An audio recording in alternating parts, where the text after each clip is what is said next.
Hello nursing aspirants, welcome to our channel. আশা করি সকলে ভালো আছো, সুস্থ আছো। জেনপাস ইউজি 2026-এর কাউন্সেলিং সংক্রান্ত নোটিশ দুদিন আগেই প্রকাশিত হয়েছে বোর্ডের ওয়েবসাইটে। আজ বোর্ডের ওয়েবসাইটে আরেকটি গুরুত্বপূর্ণ নোটিশ প্রকাশিত হয়েছে কাউন্সেলিং সংক্রান্ত। আমরা আজকে এই ভিডিওর মাধ্যমে আলোচনা করব ওই নোটিশটিতে কী বলা আছে। এবছর তোমাদের কাউন্সেলিংয়ে বেশ কিছু পরিবর্তন হতে চলেছে। এই ভিডিওর মাধ্যমে আমি তোমাদের সাথে আলোচনা করব তোমাদের এবার কাউন্সেলিংয়ে কোন কোন পরিবর্তনগুলো এসছে। ভিডিওটি শুরু থেকে শেষ অবধি দেখো, কেউ ভিডিওটি স্কিপ করবে না। ভিডিওটি স্কিপ করলে তোমরা কিন্তু এই নতুন ইনফরমেশনগুলো মিস করবে। এই ইনফরমেশনগুলো মিস করলে তোমাদের কাউন্সেলিং করতে গিয়ে অনেক সমস্যার সম্মুখীন হতে হবে। যদি ভিডিওটি তোমাদের কাছে ইনফরমেটিভ মনে হয় তাহলে অবশ্যই একটা লাইক করে দিও।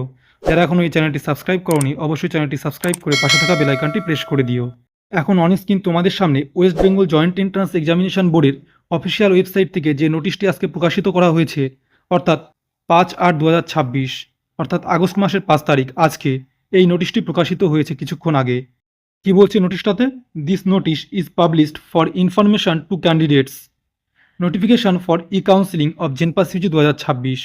অর্থাৎ আজকে এই ভিডিওতে আমি আলোচনা করব যে সকল ক্যান্ডিডেট 2026 সালে জেনপাস ইউজি পরীক্ষাতে পাশ করেছো, তোমাদের সামনে যে কাউন্সিলিং প্রক্রিয়ায় তোমরা অংশগ্রহণ করতে চলেছো, এই কাউন্সিলিং প্রক্রিয়ার জন্য বোর্ডের তরফ থেকে কিছু ইনস্ট্রাকশন দেওয়া হয়েছে। সেই ইনস্ট্রাকশনগুলো আমরা আজকে দেখে নেব। প্রথমে তোমাদেরকে বলবো, এবছরের জেনপাস ইউজি 2026-এর কাউন্সিলিং প্রক্রিয়ায় 3টে রাউন্ড থাকবে, রাউন্ড 1, রাউন্ড 2 এবং রাউন্ড 3। কোনো মপ আপ রাউন্ড এবছরের কাউন্সিলিং প্রক্রিয়ায় থাকবে না, এবং প্রত্যেকটা রাউন্ডের আগে তোমাদেরকে নতুন করে রেজিস্ট্রেশন করতে হবে। তবে এক্ষেত্রে বোর্ডের নির্দেশনামায় বলা আছে যে এবছর যদি কোনো কলেজে সেকেন্ড রাউন্ড কাউন্সিলিং হওয়ার পরে সিট ফাঁকা থাকে তবে থার্ড রাউন্ড কাউন্সিলিং হবে, না হলে থার্ড রাউন্ড কাউন্সিলিং হবে না। তোমাদেরকে প্রথমে রেজিস্ট্রেশন করতে হবে। এই রেজিস্ট্রেশনের সময় তোমাদেরকে 500 টাকা জমা করতে হবে রেজিস্ট্রেশন ফিস হিসাবে। এরপর তোমাদেরকে চয়েস ফিলিং করতে হবে, তারপর চয়েস লকিং করতে হবে। এরপর ফার্স্ট রাউন্ড কাউন্সিলিং হবে। এই ফার্স্ট রাউন্ড কাউন্সিলিংয়ে তুমি যদি তোমার কলেজটি পেয়ে যাও বা তুমি যে কোনো একটি কলেজ পাও, তখন কিন্তু তোমাদেরকে সিট অ্যাকসেপ্টেন্স ফি জমা করতে হবে। এর আগের বছর অর্থাৎ 2025 সাল 2023 সালে এই সিট অ্যাকসেপ্টেন্স ফি বোর্ডকে দিতে হতো 1000 টাকা, কিন্তু এবছর 2026 সালে এই সিট অ্যাকসেপ্টেন্স ফি হিসাবে তোমাদেরকে দিতে হবে 5000 টাকা। ভালো করে শোনো, এই সিট অ্যাকসেপ্টেন্স ফি হিসাবে তোমাদেরকে 5000 টাকা পেমেন্ট করতে হবে। এবার তোমরা বলতে পারো যে তুমি ধরো ফার্স্ট রাউন্ড কাউন্সিলিংয়ে একটা কলেজ পেয়েছো, এরপর তুমি ভাবছো ইএস আপগ্রেডেশন করাবে। ইএস আপগ্রেডেশন করিয়ে তুমি আরেকটা কলেজে গেলে, তাহলে কি তোমাকে আবার ওই কলেজের জন্য 5000 টাকা দিতে হবে? না।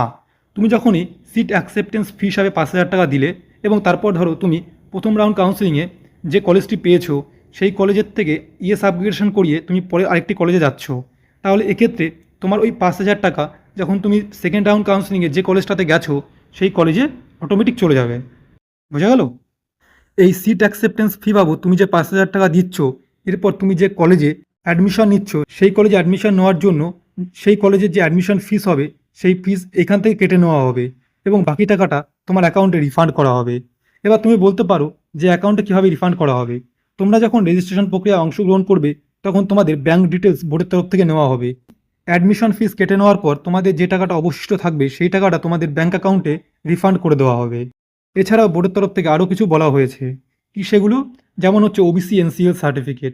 তোমাদের অনেকের ওবিসি এনসিএল সার্টিফিকেট এখনও তৈরি হয়নি, অনেকের আবার ইডাব্লিউএস সার্টিফিকেটও তৈরি হয়নি। তোমাদেরকে আর্জেন্ট বেসিস এই ইডাব্লিউএস সার্টিফিকেট বা ওবিসি এনসিএল সার্টিফিকেট তৈরি করতে হবে।